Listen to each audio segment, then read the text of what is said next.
August 7, 1967, Quang Tri Province, Vietnam.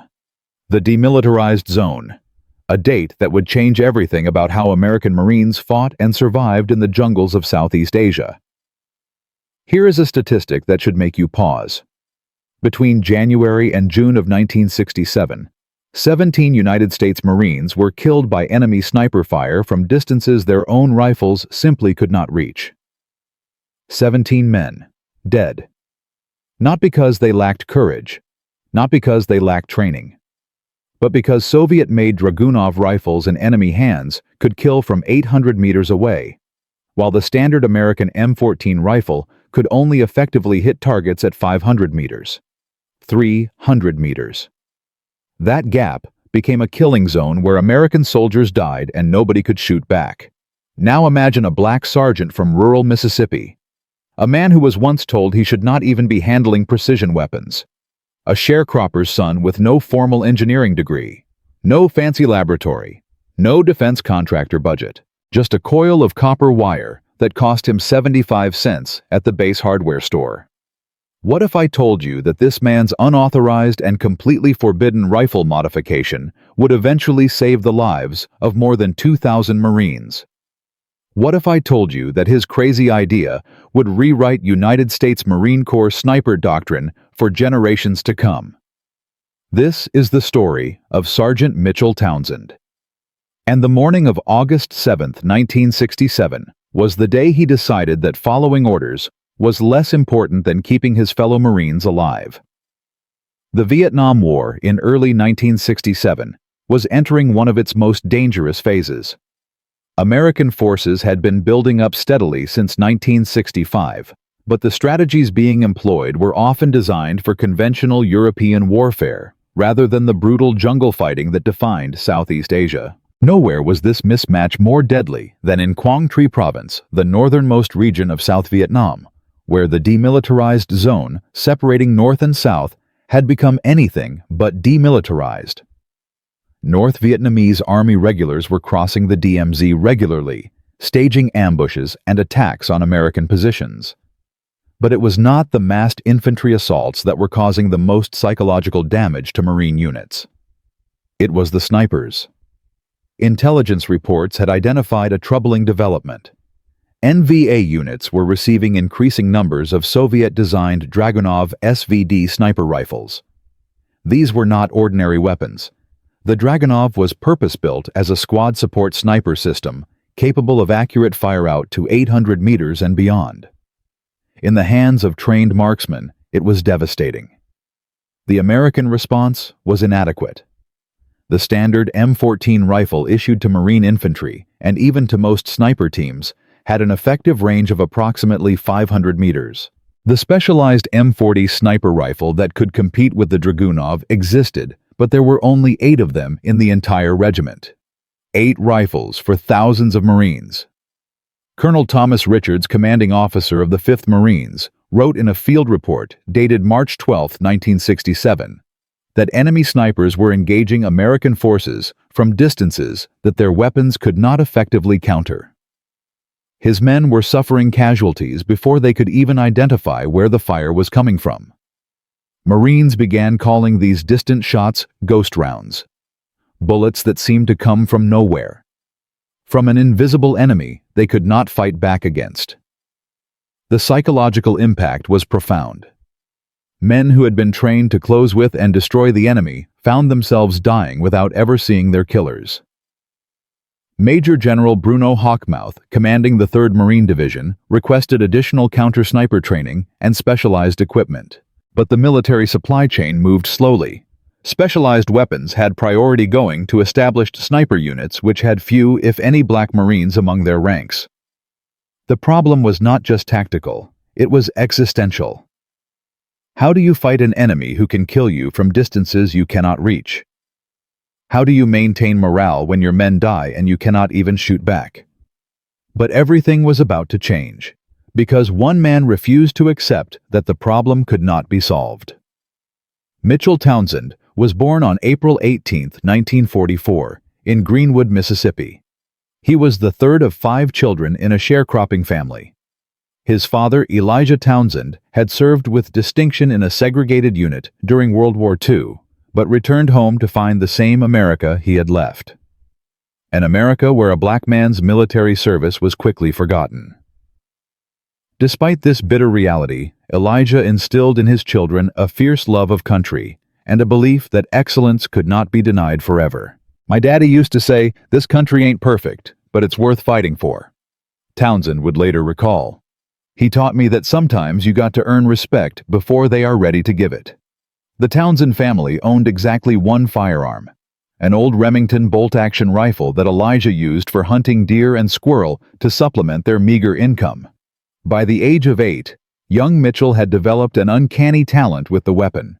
He could consistently hit targets that grown men struggled to see. In Mississippi back then, being known as the black boy who could shoot was not necessarily something folks celebrated. But Elijah told his son that God gives gifts for a reason, and that he should never dare hide his. Education opportunities were limited in segregated Greenwood. But Mitchell excelled in mathematics and physics. His high school science teacher, Mrs. Eleanor Jackson, recognized his potential and provided him with advanced textbooks that the colored schools were not supposed to have. "That woman changed my life," Townsend would later say. "She showed me that understanding the science of something, and really knowing why things work the way they do, is power no one can take from you." After graduating high school in 1962, Townsend faced limited options. Factory jobs in the North or following his father into the fields seemed the likely paths. But when President Kennedy pushed for integration of the armed forces, Townsend saw an opportunity. He enlisted in the United States Marine Corps in January 1963. Basic training at Parris Island was brutal for any recruit. For the few black Marines in his platoon, it carried additional burdens. But during weapons qualification, Townsend found his voice. "The first time they put a rifle in my hands at the range, the instructor tried to take it back. Said, 'Are you sure you know which end the bullet comes out?' I just asked for my ammo and a chance to shoot."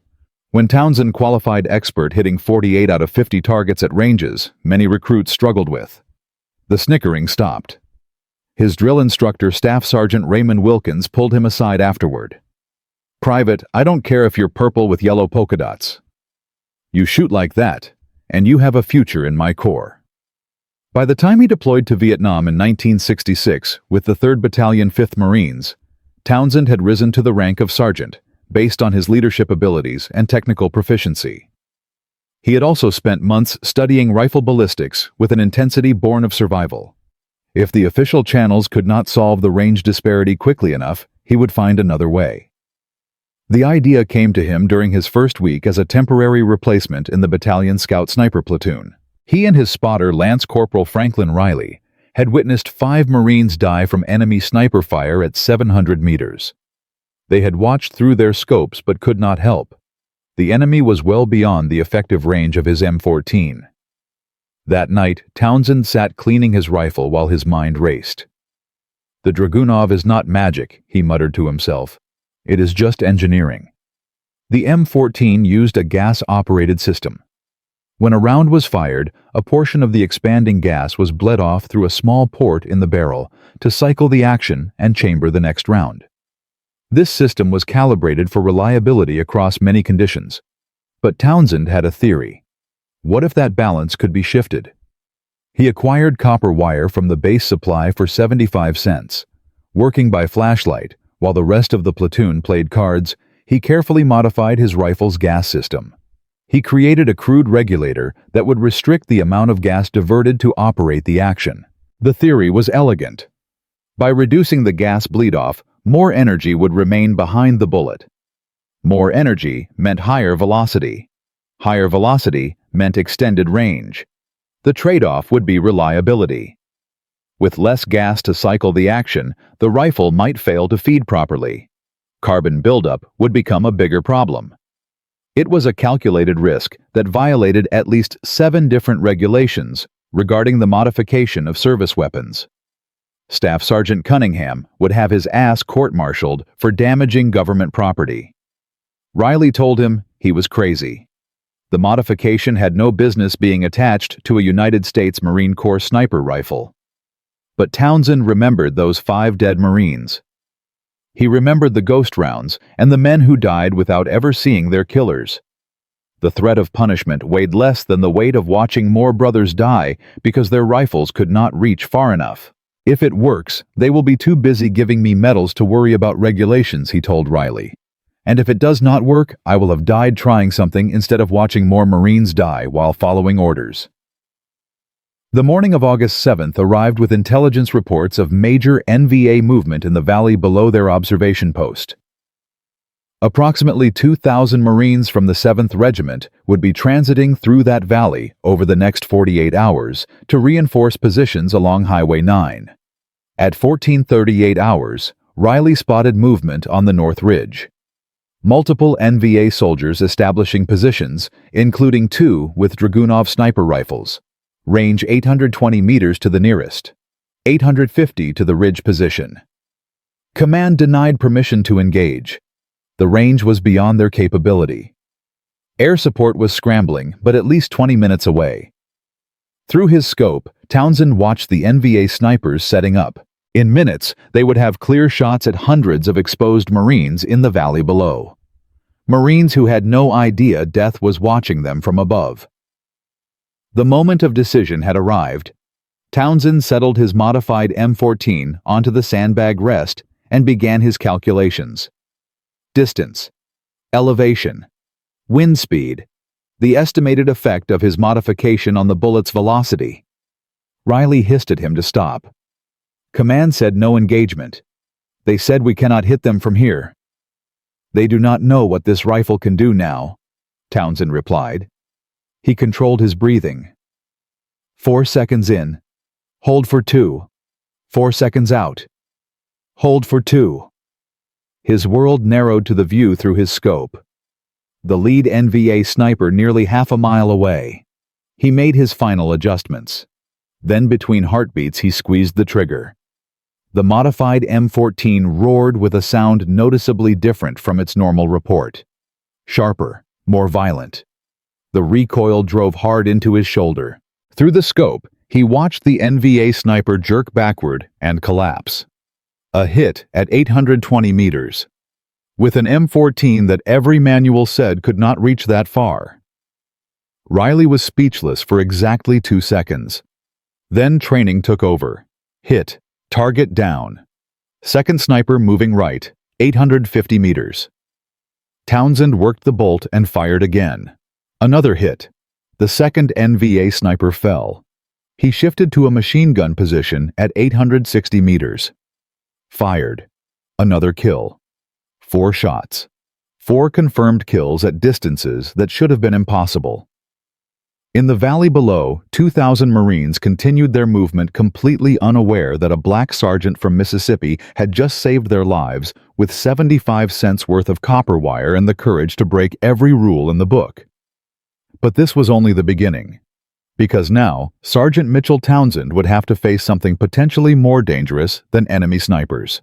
He would have to face his own chain of command and explain why his unauthorized modification should not result in his court-martial.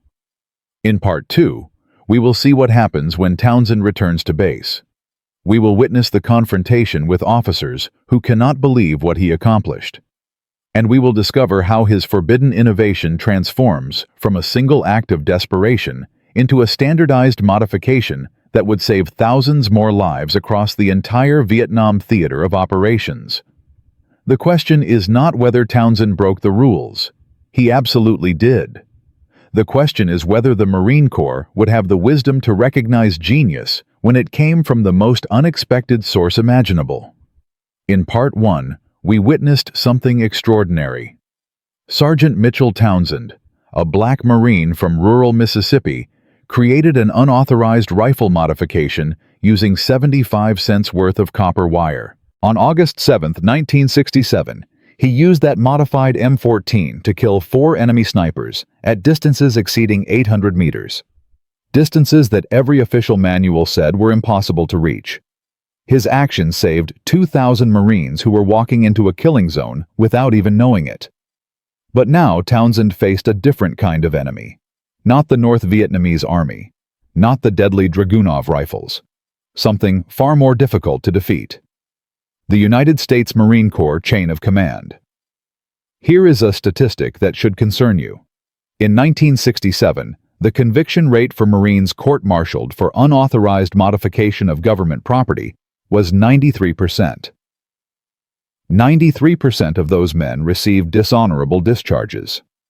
Their military careers ended, their benefits stripped, their reputations destroyed. Sergeant Townsend had just violated at least 7 different regulations. He had modified a service weapon without authorization. He had engaged enemy targets against direct orders, and he had done it all as a black NCO in an era when the Marine Corps was still struggling with integration. The return to combat outpost Eagle should have been triumphant. Instead, it felt like walking toward a firing squad. And this is where everything was about to get much worse. Word of the engagement had spread through the outpost like wildfire. By the time Townsend and Riley approached the command bunker, a crowd of Marines had gathered. Some looked at Townsend with admiration, others with suspicion, a few with open hostility. Staff Sergeant Walter Cunningham intercepted them before they could enter. His face was granite. "What the hell happened out there? Townsend Command says you engaged targets at over 800 meters with an M14. That is not possible. With all due respect, Staff Sergeant, it is possible. I just did it." Cunningham's eyes narrowed. "I want to see your rifle. Now." Townsend unsung his M14 and handed it over without hesitation. The moment Cunningham saw the copper wire wrapped around the gas system, his expression shifted from skepticism to fury. "You modified a service weapon without authorization. Do you have any idea how many regulations you just violated? Do you understand that I could have you in front of a court-martialed board by tomorrow morning?" Before Townsend could respond, Captain Gerald Morrison emerged from the command bunker. His voice cut through the tension like a blade. "Inside, both of you, now." The debriefing that followed was unlike anything Townsend had experienced. Captain Morrison sat behind a field desk covered with maps and radio equipment.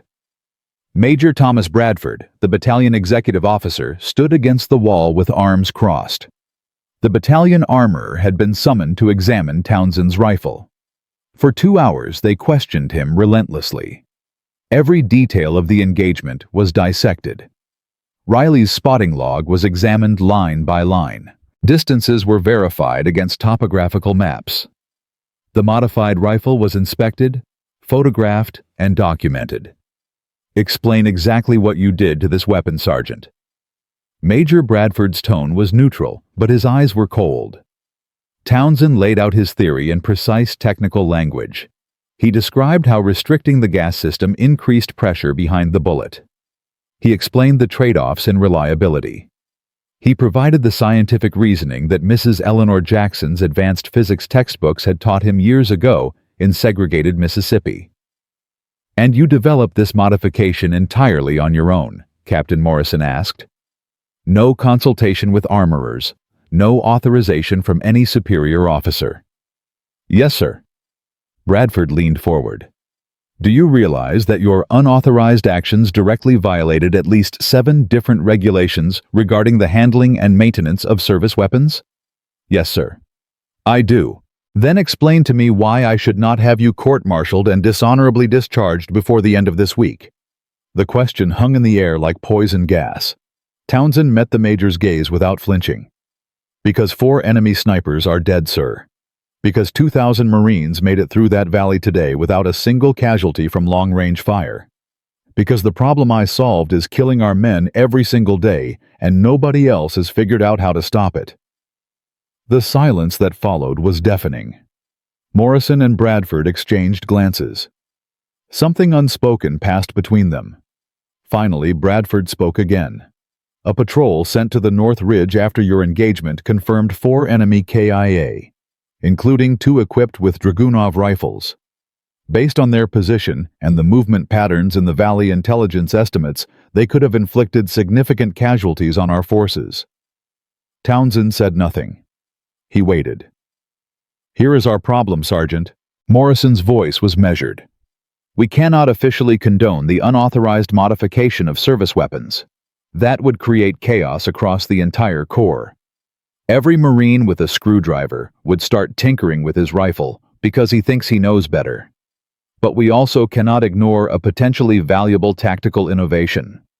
Not when our men are dying because our weapons cannot reach far enough."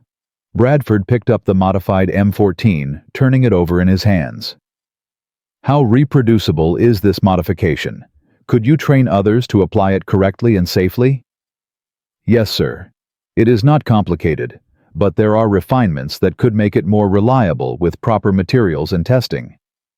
Bradford nodded slowly. "Captain, I think we need to involve Division Research and Development in this matter. If Sergeant Townsend's modification can be standardized and properly tested, it could provide an interim solution until more appropriate weapons can be distributed to our sniper teams." The implications were clear. Townsend was not going to be court-martialed, at least not today. But he was far from safe. His innovation would need to prove itself through official channels, and those channels were filled with men who had every reason to want him to fail. But Townsend had found an unexpected ally. Major Thomas Bradford was not just any executive officer. Before his current assignment, he had served as a weapons development liaison at Marine Corps headquarters in Quantico. He understood ballistics, he understood innovation, and he understood that sometimes the best solutions came from the men actually fighting the war. Over the next 3 days, Bradford worked behind the scenes. He contacted colleagues at division headquarters. He requested technical specialists be sent to Combat Outpost Eagle. He argued that Townsend's modification deserved a fair evaluation before any disciplinary action was taken. The resistance was immediate and fierce. Colonel Marcus Webb, the regimental commander, was furious when he learned that a sergeant had been modifying weapons without authorization. He demanded Townsend be relieved of duty pending investigation. Bradford pushed back. "With respect, Colonel, this sergeant may have solved a problem that has cost us dozens of casualties. Should we not at least test his solution before we destroy his career?" Webb's response was sharp. "If every enlisted man in this regiment started modifying his weapons based on personal theories, we would have chaos." "Discipline exists for a reason, Major." But Bradford had one card left to play. He reminded Webb that 3rd Marine Division headquarters had been requesting solutions to the enemy sniper problem for months. He pointed out that the official supply chain had failed to provide adequate counter-sniper weapons. He suggested that rejecting a potential solution without testing it would not look good in after-action reports. Webb agreed to a compromise. Townsend would be given one chance, a single official test under controlled conditions. If his modification performed as claimed, further evaluation would follow. If it failed, he would face the full weight of military justice. The test was scheduled for August 15, 1967, 8 days away. Townsend would have to prove that his 75-cent solution could consistently perform at extended ranges, and he would have to do it in front of officers who were hoping he would fail. The stakes could not have been higher. If this test failed, everything would be over. The morning of August 15th dawned clear and hot. The testing range had been established in a secure valley 3 kilometers from Combat Outpost Eagle. Steel targets had been positioned at distances of 600, 700, 800, and 900 meters. Each target was marked with concentric circles to measure accuracy. Townsend arrived at 0600 hours to find a crowd already assembled. Colonel Webb was there, his expression skeptical. Major Bradford stood nearby, his face carefully neutral. Captain Morrison, Staff Sergeant Cunningham, and a dozen other officers and NCOs had gathered to witness what many expected to be an embarrassing failure. 2 technical specialists from division headquarters had also arrived. Lieutenant Commander James Hartley, a weapons systems analyst, and Gunnery Sergeant Robert Chen, an armorer with 15 years of experience. They would evaluate both the modification and its performance. "Sergeant Townsend," Colonel Webb's voice carried across the range, "you have made extraordinary claims about your unauthorized modification. Today, you will either prove those claims or face the consequences. Is that understood?" "Yes, sir. You will fire 5 rounds at each distance. beginning at 600 meters and progressing outward. Standard scoring applies. Any questions? No, sir. Then proceed. Townsend moved to the firing position. His modified M14 felt familiar in his hands. The copper wire coiled around the gas system was the same crude arrangement he had fashioned that night in the outpost. He had been offered the opportunity to refine it before the test, but he had refused. He wanted to prove that even the basic modification worked.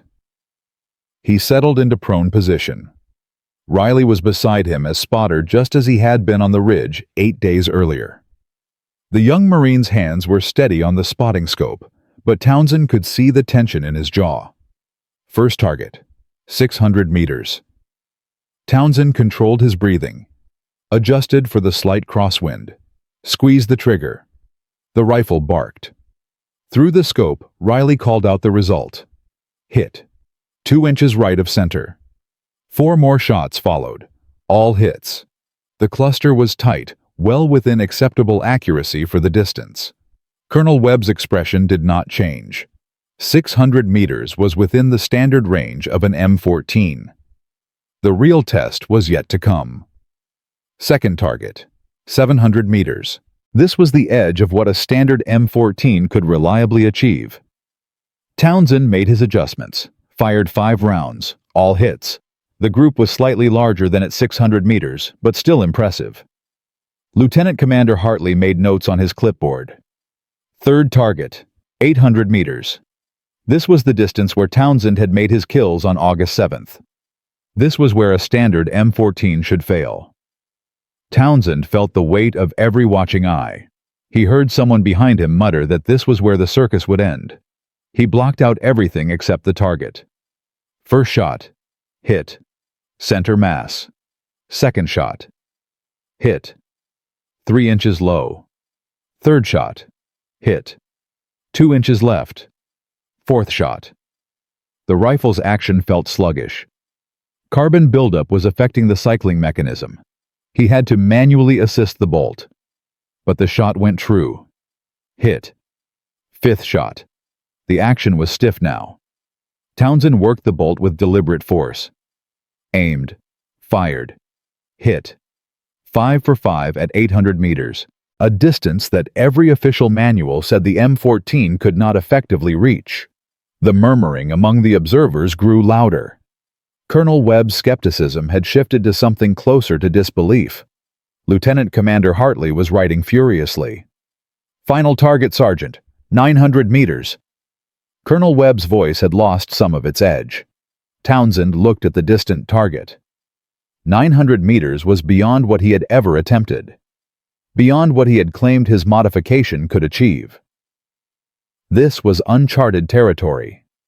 He adjusted his scope to its maximum elevation, calculated the holdover required for the extreme distance, felt the hot wind shifting across the range. First shot. Through the scope, Riley tracked the bullet's impact. Hit. 4 inches high, 6 inches right. Townsend adjusted. Second shot. Hit. 2 inches high. Third shot. The rifle's action was now severely compromised. He had to force the bolt back manually after each shot, but he refused to stop. Hit. Center mass. Fourth shot. The cycling mechanism nearly failed completely. Townsend stripped the bolt back with both hands, chambered the round, aimed, fired, hit. Final shot. His shoulders ached. His fingers were raw from fighting the action, but he had 1 round left. 1 chance to prove that his solution was more than a fluke. He steadied his breathing one last time, found his target, squeezed the trigger. The rifle roared. For a long moment, no one spoke. Then Riley's voice cut through the silence. Hit. Dead center. 5 for 5 at 900 meters, 20 shots total, 20 hits. The silence that followed was profound. Then Lieutenant Commander Hartley spoke. In 18 years of weapons evaluation, I have never seen an M14 perform like this. The modification works. The science is sound. Gunnery Sergeant Chen nodded. The gas restriction is crude but effective. With proper machining, we could produce standardized regulators that would be more reliable and easier to maintain. Colonel Webb stared at the distant targets for a long moment. Then he turned to Townsend. "Sergeant, it appears I owe you an apology, and this corps owes you its attention." The official test results were transmitted to division headquarters that same afternoon. Within 48 hours, orders came down to begin immediate development of a standardized gas regulator based on Townsend's design. The battalion armory was tasked with producing prototype units for field testing. But success in a controlled test was one thing. Convincing frontline units to adopt the modification was another challenge entirely. Many sniper team leaders were resistant. They had trained with their weapons in standard configuration.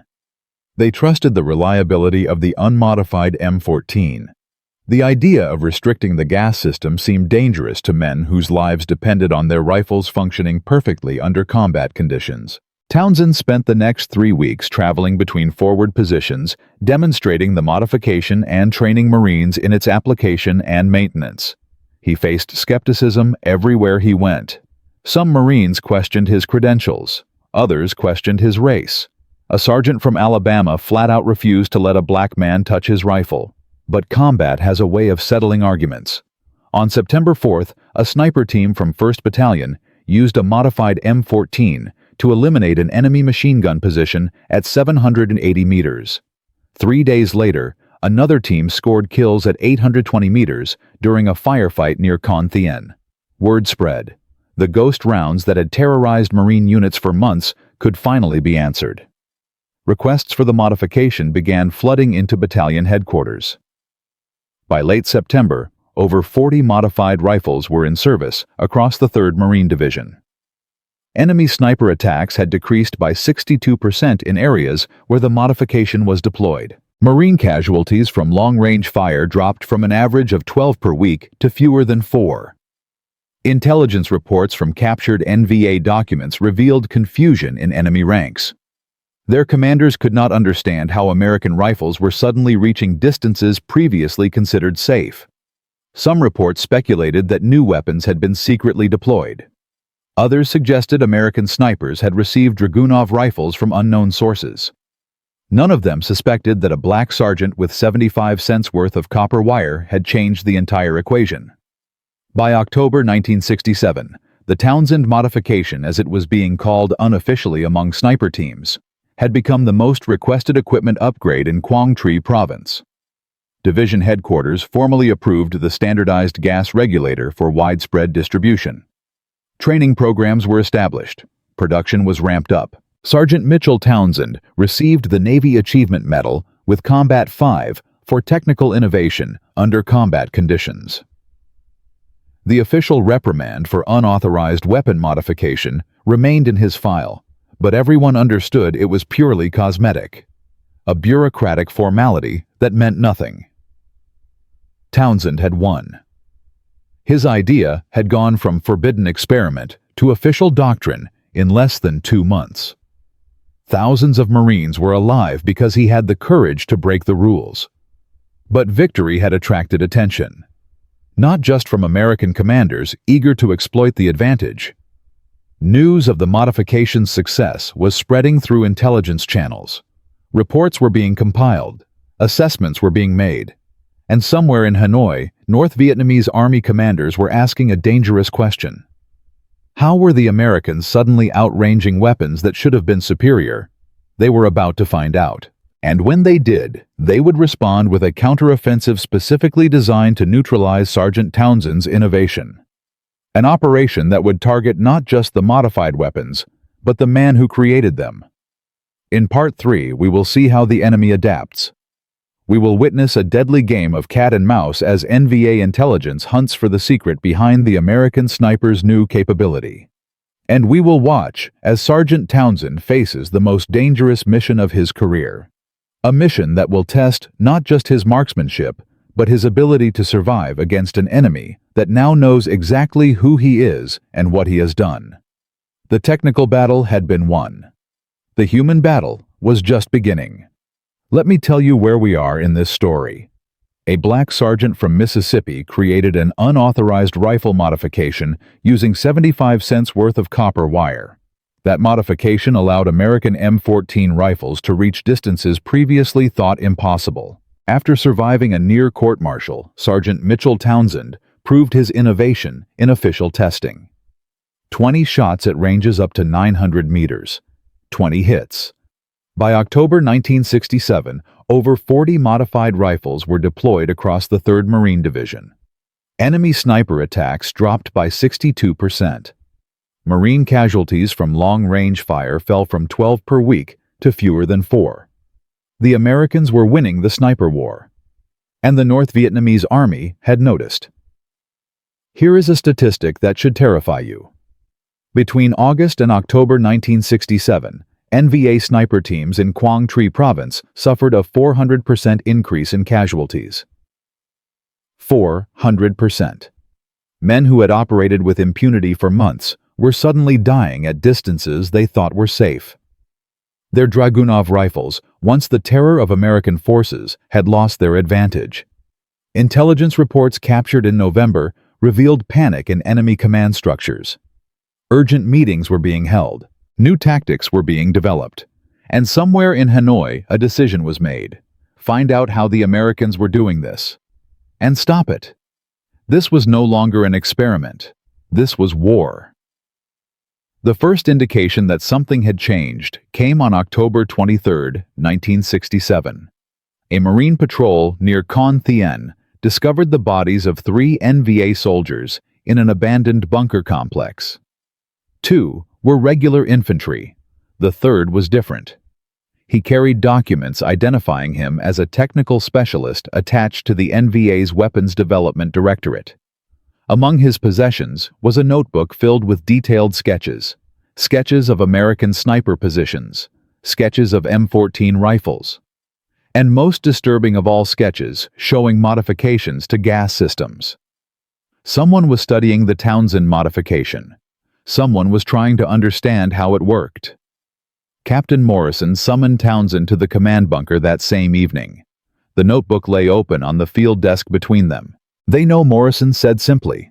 "They do not know exactly what you did, but they know something has changed, and they are trying to figure it out." Townsend studied the sketches. The drawings were rough, but showed genuine technical understanding. Whoever had made them knew firearms, knew ballistics, knew enough to recognize that the American advantage was mechanical, not magical. "What does this mean for our operations?" Sir Morrison leaned back. "Division Intelligence believes the NVA will attempt one of 2 things. Either they will try to capture a modified rifle for reverse engineering, or they will try to eliminate the Marines who know how to make and use the modification." He paused. "That means you, Sergeant. You are now a high-value target." The implications were clear. Townsend had gone from court-martial candidate to tactical asset to potential assassination target in less than 3 months. The success of his innovation had painted a bullseye on his back. Over the following weeks, NVA tactics shifted dramatically. Enemy sniper teams began operating in larger groups with dedicated security elements. They abandoned fixed positions in favor of mobile harassment attacks. Most significantly, they started targeting American snipers, specifically, rather than general infantry. On November 2nd, a Marine sniper team, using a modified M14, was ambushed while returning from a mission. Both men were killed. Their rifle was taken. 3 days later, another team was attacked. This time, the Marines fought their way out, but their modified weapon was damaged beyond recovery in the firefight. The pattern was unmistakable. The NVA was hunting modified rifles. They were hunting the men who used them, and they were getting better at it. Casualties among Marine sniper teams increased by 38% in November alone. The very success of the Townsend modification had made its users targets. But this was not the only challenge emerging. Something else was going wrong. As the modification spread to more units, problems began appearing that had not been evident in limited deployment. The crude gas regulators were failing at alarming rates. Carbon buildup was causing malfunctions during extended engagements. 3 Marines were injured when improperly installed modifications caused catastrophic failures. On November 15th, a sniper team reported that their modified rifle had completely seized during a firefight. They survived only because their spotter carried an unmodified backup weapon. Colonel Webb called an emergency meeting. The same officers who had witnessed Townsend's triumphant test now gathered to discuss whether the modification should be suspended entirely. "We have 3 wounded Marines and 2 teams nearly overrun because these modifications are failing in the field," Webb stated. "I am not convinced the benefits outweigh the risks." Major Bradford defended the program. "The failures are due to inconsistent manufacturing and inadequate training, not the modification itself. We need better quality control, not abandonment." But others were less supportive. Staff Sergeant Cunningham, who had never fully accepted Townsend's innovation, spoke bluntly. "We are asking Marines to trust their lives to a modification designed by a sergeant with no formal engineering training. With respect, that was always a gamble." Townsend sat in the corner of the bunker listening as his creation was dissected and criticized. He wanted to defend himself, to explain that the failures were implementation problems, not design flaws. But he knew that speaking out of turn would only make things worse. The meeting ended without resolution. Webb ordered a temporary suspension of new modifications while existing units underwent inspection. For 2 weeks, the program hung in the balance. Townsend spent those weeks working 18-hour days. He personally inspected every modified rifle in the battalion. He identified the manufacturing defects causing failures. He developed improved installation procedures. He trained armorers in proper maintenance techniques. But the damage to the program's reputation was done. Doubt had crept in.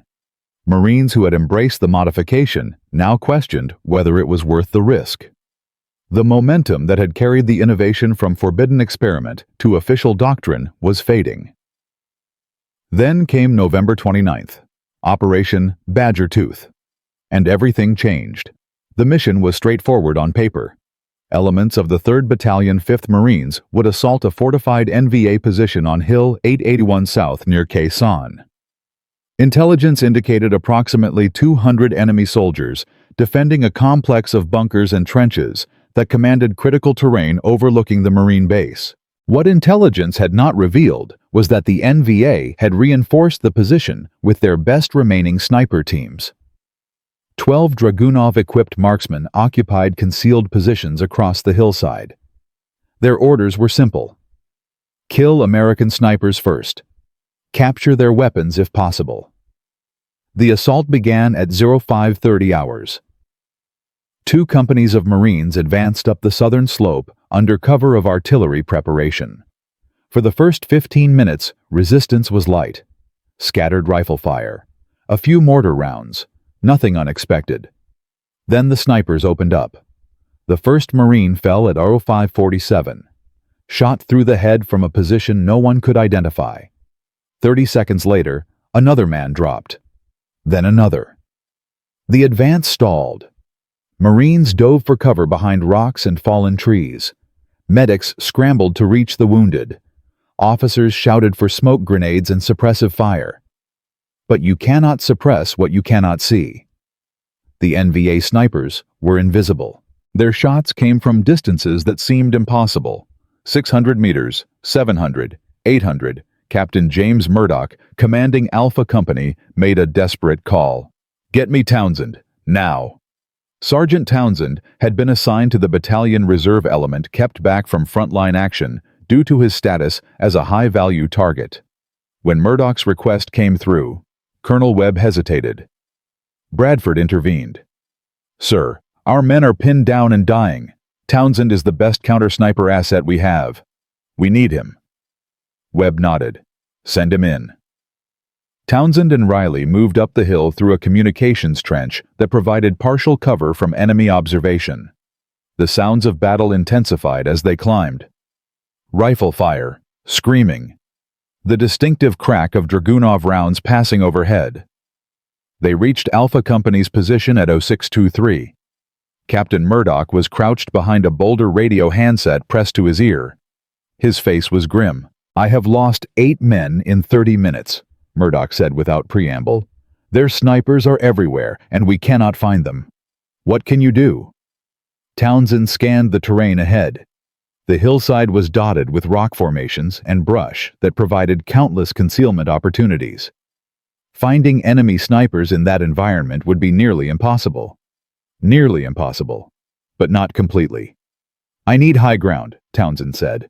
Somewhere with clear observation of the upper slope. And I need everyone else to keep their heads down for the next 10 minutes. Murdoch pointed to a rocky outcropping 50 meters to the east. That ridge gives you elevation, but getting there means crossing open ground. Riley looked at Townsend. Sarge, that is suicide. Townsend checked his modified M14. The gas regulator he had personally inspected that morning was secure. The action was clean. The scope was zeroed. Cover me, he said, and watch for muzzle flash. The next 60 seconds were the longest of Townsend's life. He sprinted across open terrain while enemy fire cracked around him. Bullets struck the ground at his feet. One round passed so close he felt the heat on his cheek. But he kept running. He reached the ridge and threw himself behind cover. His heart pounded. His hands shook. But he was alive. Riley's voice came over the radio. I have muzzle flash, 10 o'clock. Approximately 750 meters. Rock formation shaped like a fist. Townsend found the position through his scope. 2 figures were visible, one with a Dragunov, one with binoculars. Classic sniper team configuration. He controlled his breathing, calculated the distance, adjusted for elevation and wind. First shot. The enemy sniper collapsed. Second shot. The spotter fell. Before the NVA could react, Townsend was scanning for new targets. Riley called out another position. 820 meters. Townsend fired. Another kill. For the next 18 minutes, Townsend engaged enemy snipers at distances ranging from 700 to 890 meters. His modified M14 performed flawlessly. Each shot found its mark with devastating precision. The effect on the battle was immediate. With their sniper coverage eliminated, the NVA defensive positions became vulnerable. Alpha Company resumed its advance. Bravo Company flanked from the west. By 0800, the hill was in American hands. 147 NVA soldiers were killed. 32 were captured. The remaining enemy forces fled north toward the DMZ. Marine casualties for the operation totaled 23 killed and 61 wounded. Tragic numbers. But intelligence later estimated that without Townsend's intervention, those figures would have exceeded 100 dead. Captain Murdoch found Townsend after the battle. The sergeant was sitting on a rock methodically cleaning his rifle. His hands were finally steady. How many? Murdoch asked. Townsend looked up. Confirmed kills. 9 enemy snipers. Possible additional 3. Murdoch shook his head slowly. I have been in this war for 14 months. I have never seen shooting like that. No one has.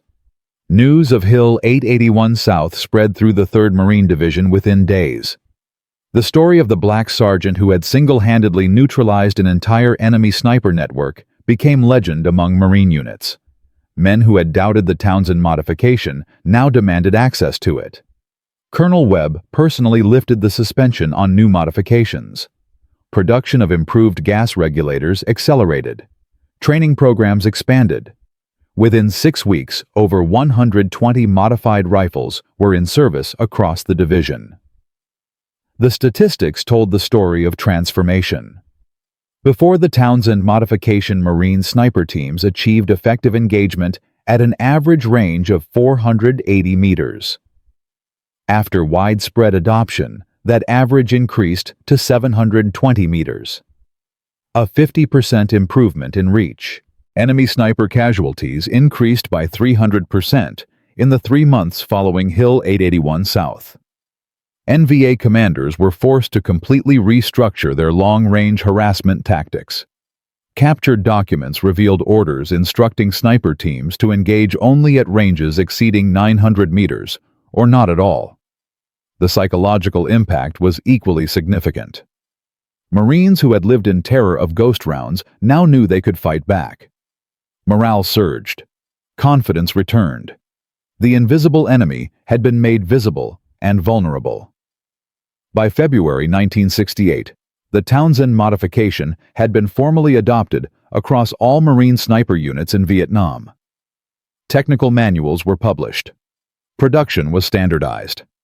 What had begun as 75 cents worth of copper wire wrapped around a gas system by an unauthorized sergeant had become official United States Marine Corps doctrine. Division headquarters estimated that the modification had directly contributed to saving over 2,000 Marine lives in its first year of deployment. 2,000 men who went home to their families instead of coming home in boxes. 2,000 futures preserved because one man refused to accept that the problem could not be solved. Sergeant Mitchell Townsend was promoted to Staff Sergeant in December 1967. He received the Navy Achievement Medal with Combat 5 and a Bronze Star for his actions on Hill 881 South. His name appeared in commendation letters from officers who had once wanted him court-martialed. But official recognition could not change certain realities. The commendation letters did not mention that Townsend was black. The technical manuals did not bear his name. The formal doctrine that emerged from his innovation credited field innovations by combat personnel without specifying who those personnel were. Mitchell Townsend had changed the course of the war in Quang Tri Province. He had saved thousands of lives.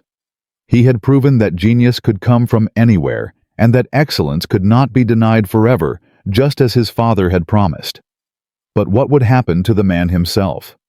What fate awaited a black Marine who had defied orders, challenged authority, and succeeded beyond anyone's imagination? What legacy would survive when the war ended and the memories faded? The story of the 75-cent solution has one final chapter. A chapter about what happens after the battle's end. A chapter about recognition delayed and dignity preserved. A chapter about a man who returned to an America that did not know his name and did not care to learn it. Until now. In Part 4, we will follow Mitchell Townsend home from Vietnam. We will see how the Marine Corps remembered his contribution and how civilian America forgot it. We will witness the decades of silence and the eventual recognition that came too late for some and just in time for others. And we will answer the question that matters most. What does courage truly mean when the shooting stops and history begins to write itself? The war made Mitchell Townsend a hero. What came next would test him in ways that combat never could. Let me take you back to where this journey began. A sharecropper's son from Mississippi who was told he should not handle precision weapons. A sergeant who wrapped 75 cents worth of copper wire around a rifle gas system and violated 7 military regulations in the process. A black Marine who faced court-martial for unauthorized modification of government property, but proved his innovation with 20 perfect shots at distances up to 900 meters. From that moment of desperate creativity on the night of August 6, 1967, Sergeant Mitchell Townsend changed everything about how American Marines fought and survived in Vietnam. His modification spread across the 3rd Marine Division. Enemy sniper casualties increased by 300%. Marine deaths from long-range fire dropped by more than 60%. On Hill 881 South, he personally eliminated 9 enemy snipers in 18 minutes, saving an estimated 100 lives in a single engagement. The war made Mitchell Townsend a hero, but wars end. And the question that remained unanswered through all the battles and all the victories was simple. What happened to the man himself? This story has one final twist, one revelation that almost nobody knows. Because success sometimes comes with a price that takes decades to pay. Sergeant Mitchell Townsend completed his second tour in Vietnam in February 1968, just as the Tet Offensive was reshaping the entire conflict. He had been promoted to Staff Sergeant. He had received the Navy Achievement Medal with Combat 5 and a Bronze Star for Valor. His modification had been formally adopted across all Marine sniper units in the theater of operations. By every measure, he should have returned home as a celebrated innovator. A man whose ingenuity had saved thousands of American lives. A hero whose story would be told for generations. That is not what happened. Townsend returned to the United States in March 1968 to an America tearing itself apart over the Vietnam War. Anti-war protests filled the streets of major cities. Returning veterans were often met with hostility rather than gratitude. For a black veteran, the reception was even more complicated. Upon returning to the United States, he attended Scout Sniper School at Quantico, as promised, graduating second in his class, despite the lingering prejudices of the era. He served as a sniper instructor for 2 years, teaching the very techniques his modification had made possible. But the formal recognition he deserved remained elusive. The technical manuals that codified his innovation did not bear his name. The official doctrine that emerged from his work credited anonymous field innovations by combat personnel. In an era when the Marine Corps was still struggling with integration, giving public credit to a black sergeant for revolutionizing sniper operations was apparently too complicated for the institution to manage. Townsend left the Marine Corps in 1971 with an honorable discharge, a chest full of medals, and a reputation known only to the men who had served alongside him. He returned to Mississippi briefly before settling in Atlanta, Georgia, where he used the mechanical aptitude that had served him so well in combat to build a career as an automotive engineer with General Motors. He married Eleanora Jenkins, a schoolteacher, in 1973. They raised 3 children together. He coached Little League Baseball. He attended church on Sundays. He lived the quiet life of a man who had done extraordinary things and been forgotten for them. For decades, Townsend rarely spoke about his military service. When his children asked about the medals in the closet, he would simply say that he had done his duty, and that was enough.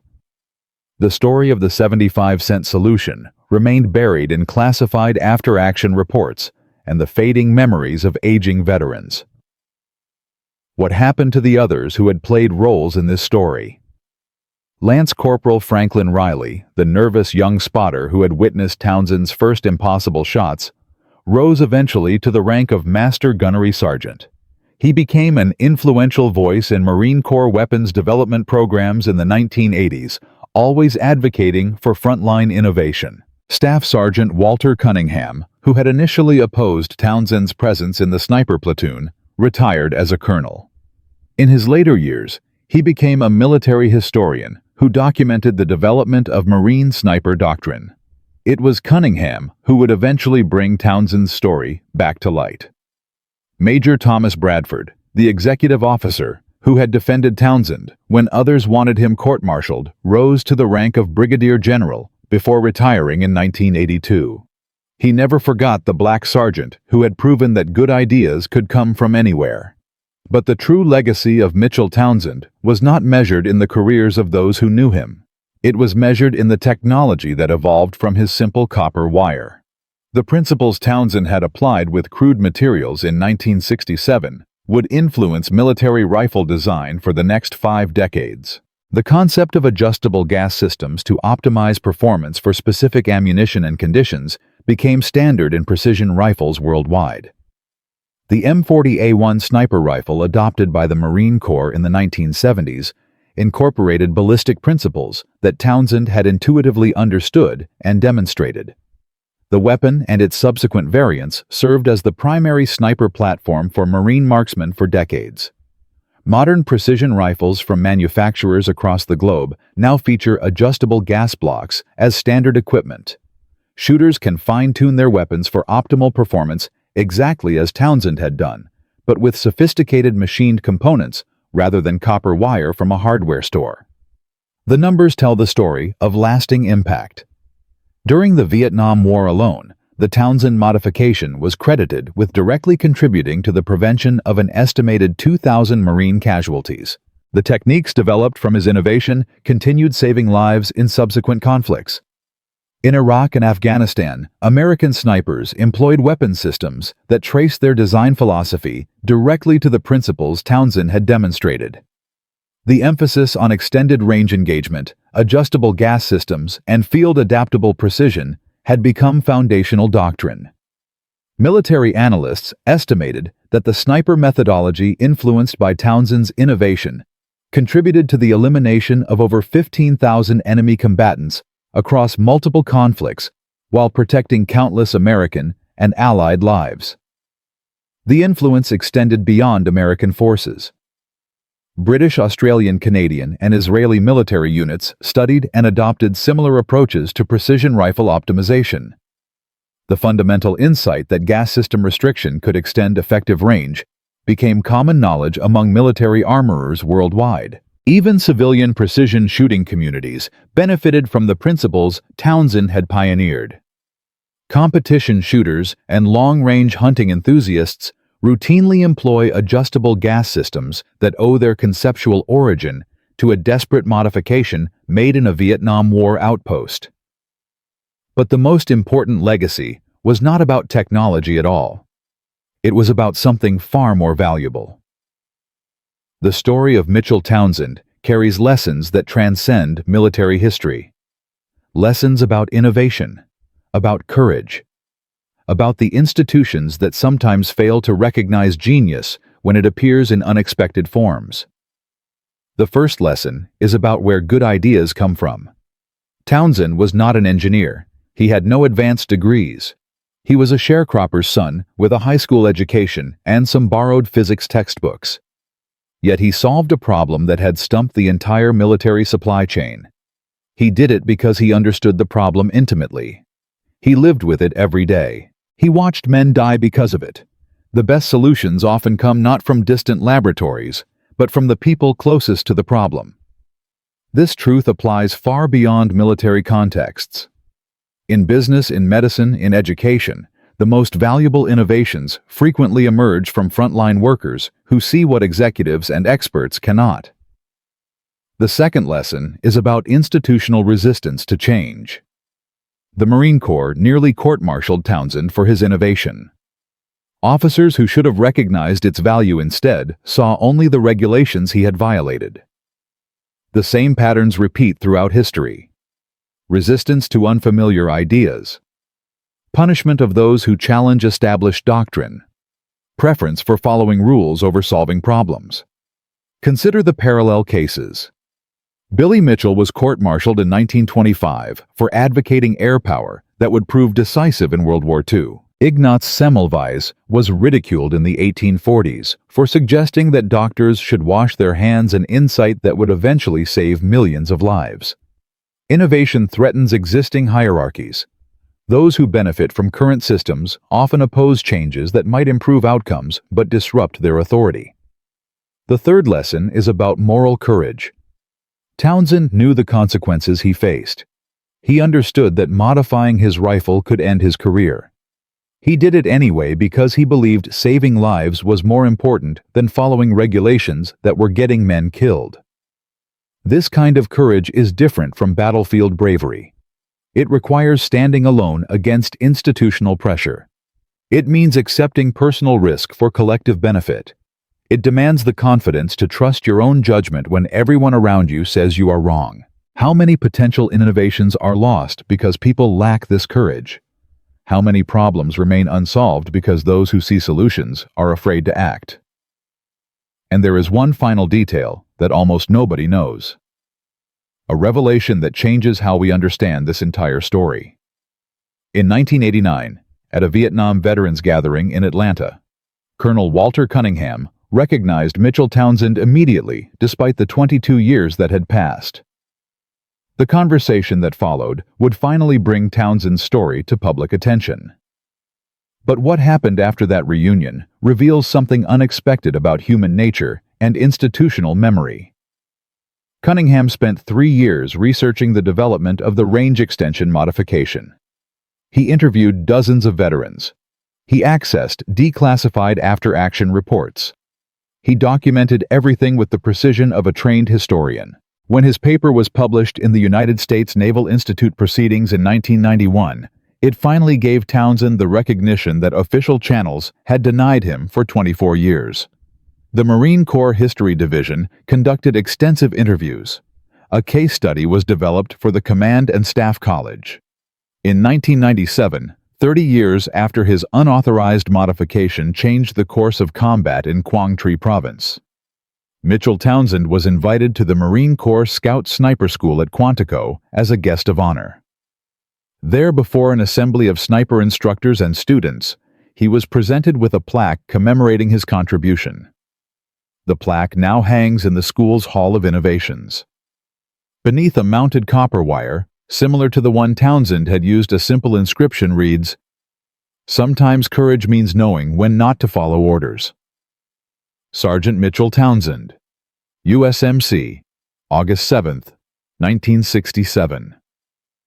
But here is what almost nobody knows. When the Marine Corps History Division was conducting their research in the early 1990s, they discovered something remarkable in the archives. A letter written by a young lieutenant in December 1967, advocating for Townsend to receive the Navy Cross for his actions on Hill 881 South. The letter had been filed and forgotten.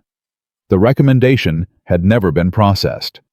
The bureaucracy that could not credit a black sergeant in official manuals had also failed to forward his nomination for one of the highest honors a Marine can receive. The letter was signed by Lieutenant Franklin Riley, the same nervous young spotter who had called Townsend crazy for modifying his rifle, the same man who had watched in disbelief as impossible shots found their marks. He had tried to ensure his sergeant received proper recognition. The institution had failed them both. When Riley, by then a retired master gunnery sergeant, learned that his decades-old letter had been discovered, he wept. He told researchers that writing that recommendation had been one of the proudest moments of his military career. Learning it had been ignored was one of the most painful. Mitchell Townsend passed away on June 12, 2011, at the age of 67. His funeral in Atlanta was attended by hundreds of Marines from multiple generations. Retired General Franklin Riley delivered the eulogy. Mitch Townsend never sought recognition or acclaim, Riley told the assembled mourners. He saw a problem that was costing Marine lives, and he fixed it. When I asked him once why he risked his career on an unauthorized modification that might not have worked, he told me something I have never forgotten. He said, in combat, being right is more important than being authorized. That wisdom saved thousands of lives.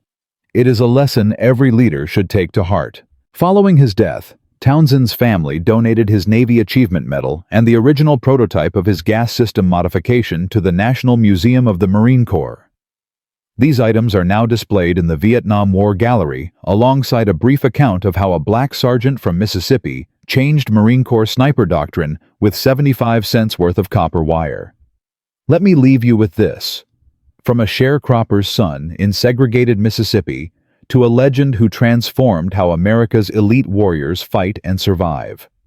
From 75 cents worth of copper wire to technology that influenced precision rifles for 50 years across dozens of nations.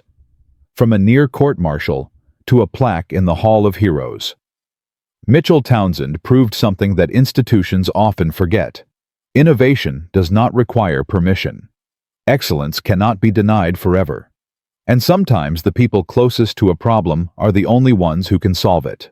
Because of one man's courage to break the rules when lives depended on it, over 2,000 Marines came home from Vietnam who would otherwise have died.